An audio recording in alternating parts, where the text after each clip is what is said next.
सो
मंत्र का ध्यान लगाओ शांत मौन में।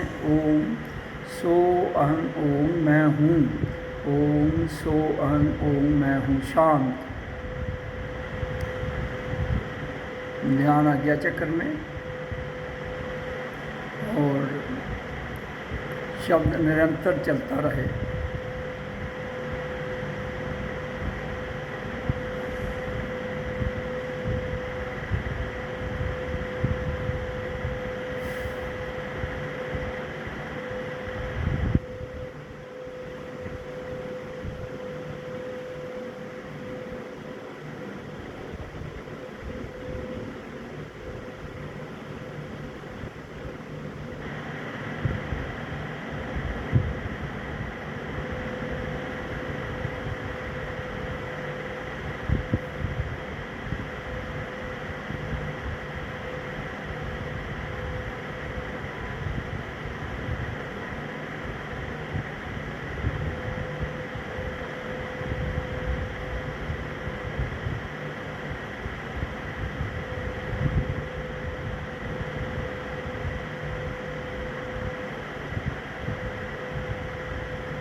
ध्यान की विधि जो मैं रोज़ बताता हूँ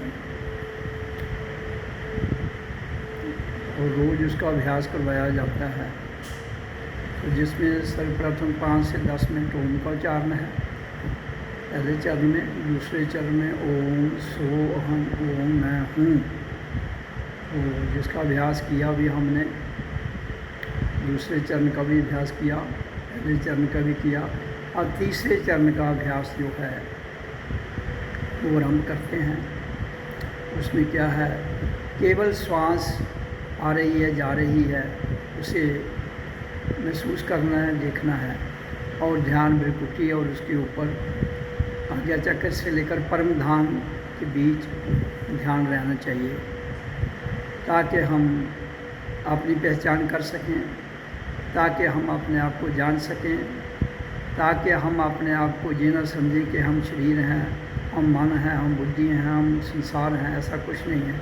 संसार एक मिलन है, संसार का नाम है मिलन।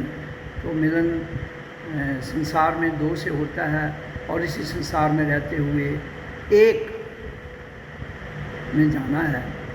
जब दो का मिलन हो जाए, जीव और आत्मा का, और आत्मा जीव उसमें लीन हो जाए तो फिर एक हो जाता है। तो आत्मा एक है। सबके भीतर जीवों के स्वरूप अलग हो सकते हैं, जीवों का करैक्टर अलग हो सकता है, लेकिन परमात्मा का एक ही चरित्र है, वो सबके भीतर एक जैसा है। जब तक हम सबके भीतर एक चरित्र एक समान ना हो जाए, आत्मकीय चरित्र, प्रकृति का चरित्र एक जैसा हो नहीं सकता है, आत्मकीय चरित्र की बात कर रहा हूँ। इसलिए ध्यान इसी के लिए लगाना है ताकि हम आत्मीय चरित्र को जान लें भीतर से, अनुभव अनुभूति के आधार पर। और जितनी भी वो वाणी है जो ब्रह्मनाद से आती है, ब्रह्मांड से आती है, उस वाणी के द्वारा हम इस संसार को पूर्ण तरीके से समझ लें कि संसार क्या है, वाणी क्या है, आत्मा क्या है, जीव क्या है। ये सारी जो बातें हैं वो हम सत्संग में बताते हैं। तो संसार तो एक द्वैत भाव है, द्वैत, दो यहाँ दो है वहाँ संसार है, जहाँ एक है वहाँ आत्मा है, और जो विराट में एक है वो परमात्मा है। तो इसलिए हमें जीवन के रहते हुए ये ध्यान की विधि है। जब समाधावस्थ हो जाएंगे हम तो हमारे जीवन का पूर्ण समाधान निकलते हुए हमें इस बात की समझ आ जाएगी कि हम आए किस लिए हैं, हमारा जहाँ पर आने का मकसद क्या है, और हम जीवन को जीना कैसे है। तो इसलिए आप ध्यान की जो तीसरी विधि है वो कीजिए। उसमें केवल हमें श्वास आ रहा है जा रहा है उसे देखना है, और ध्यान आज्ञा चक्र के ऊपर परम धाम तक, यहाँ तक, और यहाँ ये आज्ञा चक्र, ये परम धाम है, इसके भीतर में अपने ध्यान को स्थिर करते हुए श्वास को देखना है। तो इसलिए सब शांत बॉस बैठ कर रीढ़ की हड्डी को सीधा रखते हुए, नॉर्मल शरीर पर कोई स्ट्रेस ना रखते हुए, एंजॉय एक आनंदफुल स्थिति में बैठते हुए इसका अभ्यास करना है। ये ध्यान की तीसरी विधि है।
और ध्यान के तीसरे चरण की विधि में अनहद नाद ध्वनि को सुनना है, जो हमारे भीतर 24 घंटे चल रही है। और चूँकि हम संसार में लिप्त हैं इसलिए सुनाई नहीं देती है। जिसको नहीं सुनाई देती है इसी को तो सुनने के लिए ये ध्यान की तीसरी विधि में हमने अपने आप को स्थापित करते हुए, उसमें अभ्यास करते हुए उसको सुनना है, अनहद नाद ध्वनि को।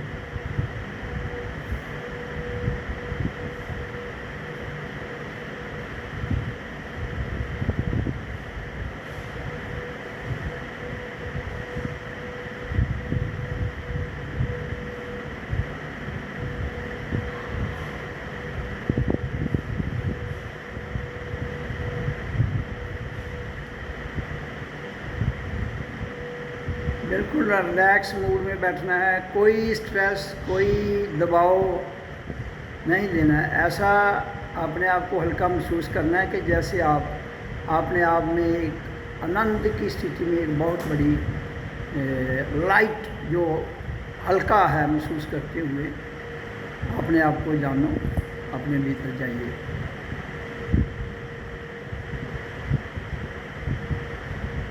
केवल श्वास देखना है और ध्यान बिल्कुल के ऊपर। श्वासों पर नियंत्रण ही जीवन का कंट्रोल है।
ध्यान की तीसरी विधि का अभ्यास कर दिया हमने।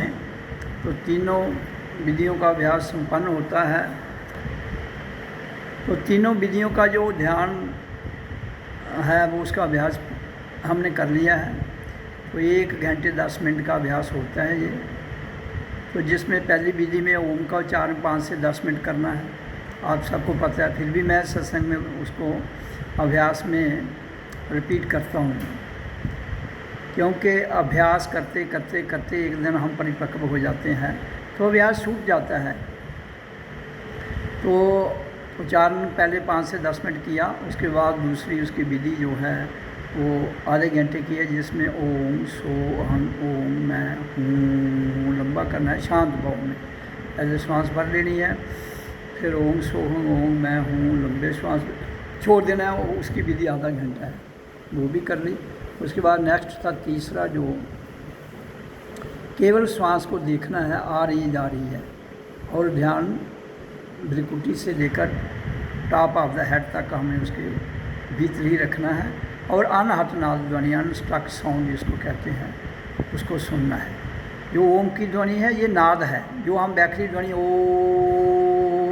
करते हैं इसको नाद ध्वनि कहते हैं, और जो भीतर से आती है उसको ब्रह्मनाद कहते हैं। ब्रह्म माने आत्मा, आत्मा से जो ध्वनि ऑटोमेटिक आती है। बेसिकली हमने नाद से ब्रह्मनाद में इसका रूपांतर होना चाहिए हमारे भीतर, तब हमारा जो ध्यान है बिना शब्द के बिना भजन के लगता है, क्योंकि भीतर की आवाज़ जब आएगी तो ऑटोमेटिक ध्यान वहाँ जाता है। तो हमने उस स्थिति तक जब जाएंगे तो ये नीचे के 2 अभ्यास हैं ये छूट जाएंगे, लेकिन फिर भी क्योंकि हम संसार में है इसलिए इनका थोड़ा सा अभ्यास करके मेन उसी अभ्यास में जाने की आवश्यकता है। तो उसमें जब हम सक्षम हो जाते हैं तो हमारा जीवन जो है उसमें एक बहुत बड़ा रूपांतर हो जाता है, जिससे हम जान जाते हैं कि हम कौन हैं, किस लिए आए हैं, और यहाँ हमारा आने का मकसद क्या है। तो इसलिए सत्संग की थोड़ी मैं चर्चा कर देता हूँ। अब 1 घंटा 10 मिनट का ध्यान तो जो रखा है वो उसको पूरा कर लिया हमने। अब थोड़ी सत्संग की चर्चा करता हूँ कि ध्यान क्यों ज़रूरी है। ध्यान की ज़रूरत हर एक के जीवन में है, चाहे वो ध्यान अपना हमारा क्रिया योग में हो, कर्म योग में हो, संसार में हो, वहाँ भी हमने जो भी काम करना है उसको ध्यान से करना है। इसी तरह से हमने संसार से हटकर जो अपने आप का ध्यान लगाना है, जिसमें खुद को जानना है मैं कौन हूँ, उसका भी ध्यान करना पड़ेगा। संसार में पदार्थों का ध्यान है और खुद में खुद को जानने का ध्यान है। जो आंतरिक ध्यान है वो खुद को जानना है, और बाहरी आँखों से जो ध्यान संसार में कान सुनते हैं, आँखें देखती हैं, तो उनके द्वारा नाक सूंघता है, वो ध्यान बाहरी ध्यान है। और आंतरिक ध्यान है वो भीतर से हमने जानना है। तो भीतर का ध्यान भी ज़रूरी है और बाहर का भी है, ताकि हम दोनों ध्यान को अपने जीवन में प्रत्यक्ष में ढाल लें, प्रतीक से प्रत्यक्ष में रूपांतर कर दें, तो हमारा जीवन सफल हो जाएगा। तो संसार में जब तक हम इस ध्यान की विधि में पूर्ण नहीं उतरेंगे तो हम जो बातें मैं आपसे चर्चा में बता रहा हूँ उसमें आप पूर्णता और सफलता उतर नहीं पाएंगे। तो इसलिए हमें रोज़ जीवन में हर 8 घंटे के बाद 1 घंटा 10 मिनट अभ्यास करना है। फिर जब अभ्यास करते करते करते हम प्रत्यक्ष में अपने आप को साक्षी भाव में क्रिया से उसमें चले जाते हैं, कर्ता से कर्ता भाव में चले जाते हैं और करने से होने में चले जाते हैं, तो हमें फिर कुछ भी करने की ज़रूरत नहीं होती है। तो जो मैंने वाणी में बताया है कि जो मेरा परम धाम देख लेता है, जो वहाँ की सैर कर लेता है, वहाँ स्थिर हो जाता है, उसके लिए कुछ भी करना बाकी नहीं रहता है। लेकिन चूँकि शरीर संसार का है, भौतिकता का है, इसलिए हम जो भौतिक स्तर पर कर्म है अपना जीवन के निर्वाह करने के लिए वो ज़रूर करना है। फिर ध्यान खुद हो जाता है, हमें लगाने की ज़रूरत नहीं पड़ती है, बैठने की भी नहीं पड़ेगी एक स्टेज में आके। लेकिन बैठना तो पड़ता ही है, रात को बैठोगे तो फिर बैठ के ही लगा लो, तो फिर चलते फिरते भी हमारा ध्यान चल जाता है। फिर हम भौतिक स्तर पर भी जो ध्यान लगाएंगे वो भी उधर जुड़ा रहेगा और हमारा काम ध्यान चलता रहेगा। तो जिसको हम कहते हैं कि जो कुछ हो रहा है वो बढ़िया हो रहा है, जिसको हम कहते हैं कि परमात्मा कण कण में है और कण कण में उसकी सत्ता है। सत्ता का अर्थ क्या है? परमात्मा नहीं है वहाँ। सत्ता और परमात्मा में बहुत अंतर है। परमात्मा और पदार्थ दो अलग बातें हैं। सत्ता उसकी है, उसकी सत्ता के द्वारा ये दुनिया चल रही है। वो इस सत्ता में बैठता नहीं है। सत्ता उसने प्रकृति में रखी है ये अपनी। तो यहाँ प्रकृति में इसलिए तो निजाम बनाया है उसने, जहाँ शक्तियाँ छोड़ी हुई हैं। जैसे ये शब्द है ओम का, वो दिया है हमें, जो सबसे बड़ी बैखरी ध्वनि में शक्ति ओम है। तो वो हमने ये एक शक्ति के रूप में ये शब्द दिया है, क्योंकि इस शब्द के द्वारा हमें जीवन मिला है। इसलिए कहता है जिससे जीवन मिला है उसी से जीवन का भला होगा। जिसके द्वारा हमारे जीवन को गति मिली, जिसके द्वारा हमारे जीवन को शक्ति मिली, तो उसी के द्वारा ही तो हम उस शक्ति को उसमें दोबारा वापस ले पाएंगे ना। तो बाकी संसार में शक्तियाँ तो बहुत हैं। तो इसलिए कहता है जब तुम स्वयं से जुड़ोगे तो जो सारी शक्तियाँ हैं वो लोटपोट होती हुई एकाग्र भाव में आपकी शब्द ध्वनि में लीन हो जाएंगी। और शब्द ध्वनि जो है वो रूपांतर होती हुई आत्मतीय शक्ति में लीन हो जाएगी, आत्मतीय ऊर्जा में लीन हो जाएगी। और फिर आत्मतीय ऊर्जा कहाँ चली जाएगी? संकुचित से विराट में चली जाएगी, जिसको हम विराट, इनफाइनाइट, असीमत परमात्मा, जिसको नाप तोड़ नहीं आते में नहीं ला सकते, उसमें हम अपने आप को स्थिर कर लेते हैं। तो ये सारी जो मैं बातें बताता हूँ इनको क्रियात्मक जीवन में हमें डालने की ज़रूरत है। करेंगे तो कृपा है, कृपा करो और पालो भाई। कोई मना थोड़े, किसी के लिए पाबंदी नहीं है। जो भी जीवन में करेगा वो पाएगा। इसमें किसी नर का, नारी का, जवान बूढ़े का कोई मतलब ही नहीं है। जब तक हमारे पास शरीर है, जब तक हमारे पास ये देह है, तब तक हम ये प्रयास कर सकते हैं। और प्रयास करते करते उस प्रयास के द्वारा हम एक तड़प में, प्यास में जाएं तो हम उस लक्ष्य पर भी चले जाते हैं, जिसको मैं आध्यात्मिक विचार का क्रांति कहता हूँ, जिसको मैं सत्य चित्त आनंद कहता हूँ, और जिसको मैं सच्ची आज़ादी अपने भीतर से प्राप्त की जाती है। तो ये सारी की सारी बातें क्या है? हम मोक्ष, जिसको अल्टीमेट तो मोक्ष भी कह सकते हो, आनंद भी कह सकते हो। तो इसलिए जीवन आया मिला ही हमें इसलिए है यहाँ धरती पर। हम कहते हैं ना किस लिए आए हैं, हमारा आने का मतलब भी यही है कि संसार तो दो है। संसार दुख और सुख है, दुख और सुख और बीच में आनंद है। तो आनंद तो तभी मिलेगा जब हम एक में आएंगे, सुख और दुख तब मिलेगा जब हम दो में आएंगे। लेकिन जहाँ तो मसला दो का है ना, संसार द्वैत है, इसलिए कहता है उस द्वैत भाव को खत्म करके अद्वैत में जाके एक में आनंद ले ले और दो में मज़ा भी ले ले। ये ऑप्शन केवल इंसान के पास है, वो मज़ा भी ले सकता है, आनंद भी। जानवर ऐसा नहीं कर सकते हैं। जानवर, जीव जंतु, स्वाय इंसान के और जितने भी यहाँ धरती पर जीव जंतु हैं वो ऐसा करने में सक्षम नहीं है। इंसान ऐसा करने में सक्षम है। इसलिए सारे विवादों को छोड़ते हुए, काल में सुख और दुख है, क्योंकि काल दो से बना है, टाइम एंड स्पेस, ये दो हैं काल। तो इसलिए जब हम टाइम एंड स्पेस से परे जाएंगे, जैसे इसके बीच में से हम निकल जाएंगे तो आनंद मिलेगा। तो वो टाइम एंड स्पेस को हम ठहरा सकते हैं किसके द्वारा? वो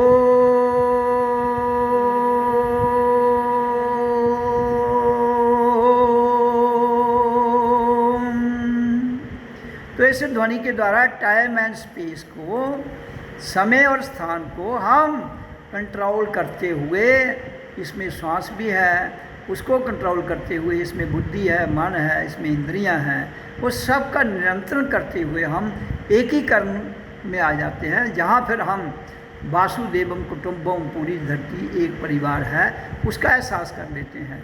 जब हम ऐसा करने में योग्य बन जाते हैं, जब ऐसा करने में हमें भीतर से उस परमात्मा के द्वारा, आकाशवाणी के द्वारा जो ब्रह्मांड से आ रही है उससे अनुभूति कर लेते हैं, तो हमें जो संसार का जितना भी ज्ञान है ये उससे ये हमें पता लगेगा कि वो प्रेरणा हो सकती है, प्रतीक हो सकता है।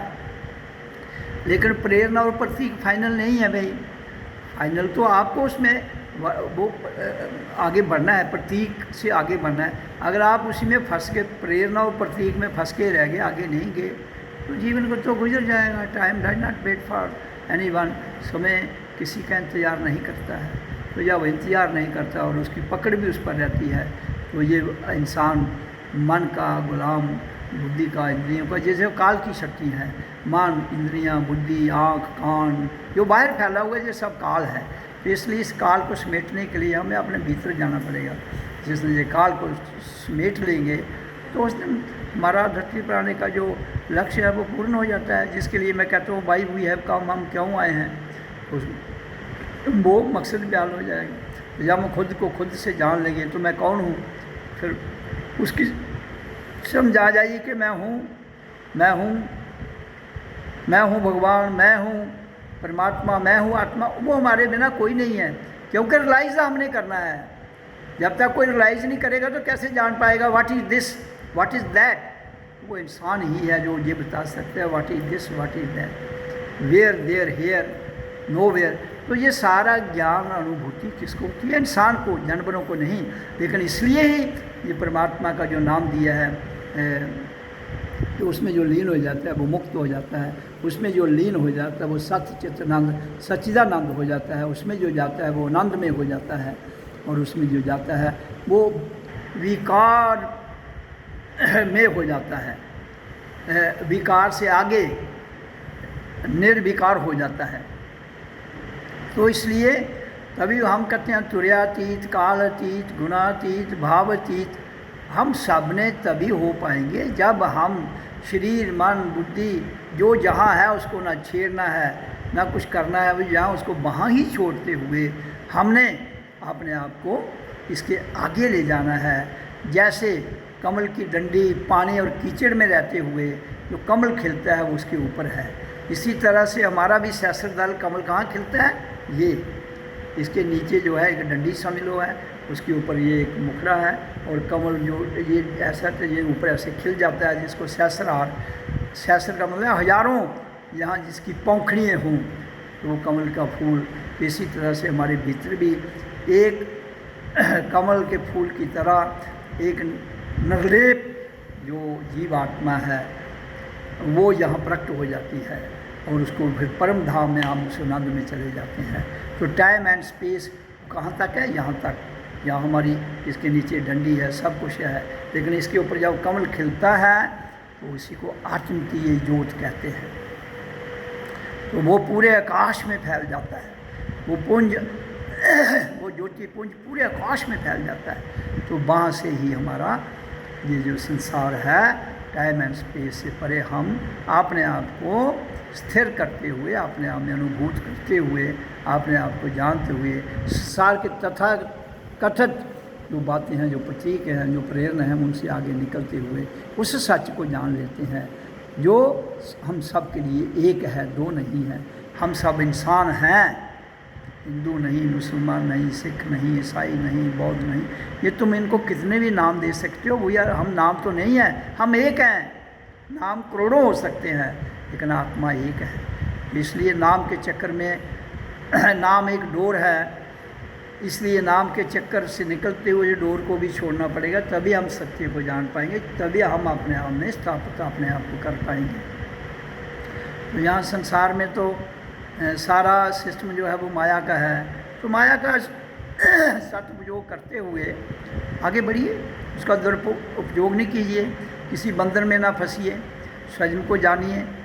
और जो मैं कहता हूँ कि अपनी पदार्थों का, माया का जो 10% है वो निकाल दीजिए, वो बहुत बड़ी बात है। अगर वो उसको ऐसा नहीं करने में जो सक्षम होगा तो ये इतनी लाइन आसान होते हुए भी मुश्किल हो जाती है। क्यों कि इंसान जब भी कोई फंसता है वो कहाँ फंसता है, माया में, और वहाँ से ही तो गिरता है वो, चाहे वो मोह हो, चाहे वो लालच हो, चाहे वो कोई और बात हो। तो सबसे बड़ा जो हमें इस धरती में खींचने वाली ताकत है वो माया है। माया कहाँ रहती है, टाइम एंड स्पेस में, इसलिए वो कभी भी खींच सकती है किसी को भी। बड़े बड़े संत को भी, वो जो काल के संत है वो माया से आगे जाएंगे भी नहीं, इसलिए वो माया में ही फंसे रहेंगे। लेकिन मैं कह रहा हूँ कि माया से आगे जाना है, लेकिन माया में रहकर माया पर कंट्रोल करते हुए, उसका सदुपयोग करते हुए, और उसका जो 10% भाग है जो भी आपके पास है उसका वो निकाल के अलग रखना है, उसको परोपकार के लिए लगाना है। किसके लिए? परोपकार, जनहित। और कौन सा परोपकार है? आपके द्वारा परोपकार उसमें लगाना है कि ताकि जो आपने जाना है दूसरों को जगाएं। वो धन वहाँ लगाना है, वो यज्ञ हवन में नहीं लगाना है, वो कहीं किसी स्थान में नहीं लगाना है। जो आपने जाना है मैं कौन हूँ, किस लिए आई हूँ जीवात्मा, और क्यों आई हूँ, मेरा लक्ष्य क्या है, जो ये जान जाता है उसको उसका फैलाव करने के लिए धन लगाना है। बाकी रही भंडारे की बात, वो तो देखो वो पेट के लिए है, वो तो कोई भी खाना तो खाना ही है। लेकिन जो धन की मैं बात कर रहा हूँ वो लगाना कहाँ है? तो पूछते हैं कि हमें धन कहाँ लगाना है। जैसे दुनिया में एक अध्यात्म विचार क्रांति आए, उसमें वो धन लगाने की ज़रूरत है। मिनिमम 10%, उससे ज़्यादा आप कितना भी लगाओ कोई प्रतिबंध नहीं है। जहाँ अगर कोई अपना धन इकट्ठा करके जहाँ छोड़ जाए, अपने बच्चों के लिए छोड़ जाए, किसी और के लिए छोड़ जाए, बहुत बड़ी मूर्खता है। लोग तो कहते हैं ऐसा करना चाहिए, लेकिन मैं तो कहता हूँ मूर्खता है। बच्चे, जो हमने बच्चे पैदा किए उनको उसके योग्य बना दो ना, वो अपना दाल फुल्का जो रोटी है वो कमाएं और अपना जीवन जिए। शादी करें तो अपनी कमाई करके करें। तो आपका सिस्टम ही सारा गड़बड़ है। तो इसलिए तभी तो फिर आपके द्वारा किया हुआ भजन, आपके द्वारा जाना हुआ ज्ञान, वो सब का सब प्राप्त करने के बाद भी फिर धूल मिट्टी में मिल जाता है। वही डाके तीन पात, वही ढांचे, वही मान्यताएं, वही प्रथाएं। तो कैसे तुम अपने आप को जान पाओगे? जानकर भी नीचे गिर जाओगे। तो माया बहुत बड़ी रुकावट है। माया का ही तो सारा खेल है। संसार है क्या? माया। लेकिन माया को छोड़ के भाग के थोड़े कहीं जाना है। हमें इसका इस्तेमाल कहाँ करना वो आना चाहिए।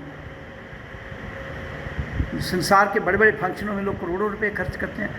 वो जो करोड़ों रुपए फंक्शनों में खर्च करते हैं, ये कहते हैं वो दान है। वो दान पदार्थ का है, उससे आपको पदार्थ मिल सकता है।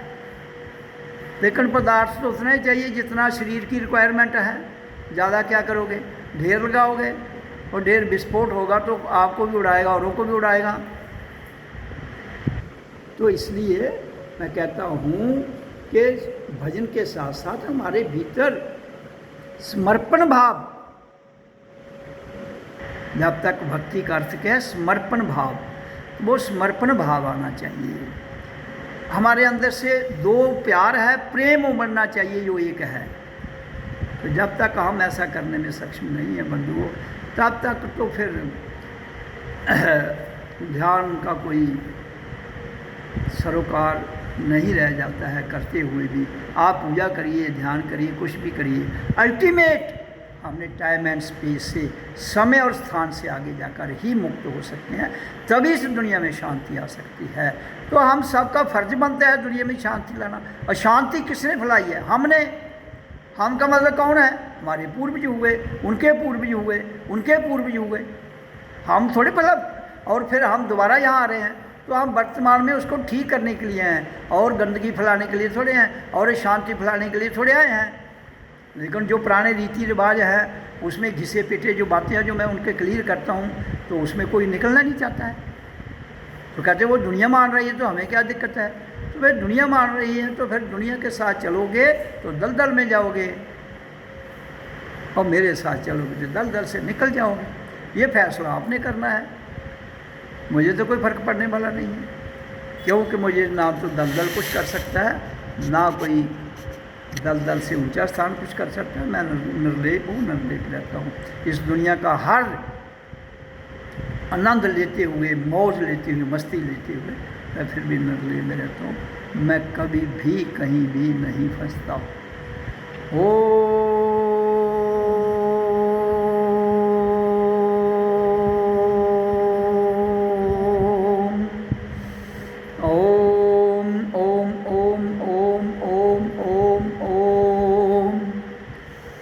चर्चा संपन्न करता हूँ, जिस पर अपना क्रियात्मक जीवन डालिए और आगे बढ़िए जीवन में। ओम ओम ओम।